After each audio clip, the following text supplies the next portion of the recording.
мыктыларга өзүнө айтып керек. Арматураны даярдотконда, арматура кескен аппарат бул чоң нерсе бүтпөгөн жерде туруш керек экен.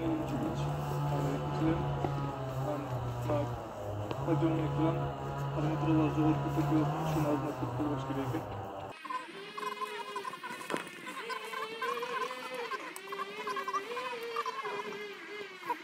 Мына көрдүңбү? Буягын кармабайсыңар, мынагын кармайсың. Отпор берип турат да. Анан кесип атканда бул жакта турган адам дагы сенатында мына жакта туруш керек.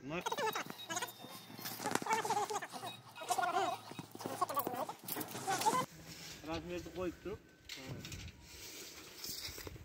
Ошо аякта кескен адам буга такап кармап турат.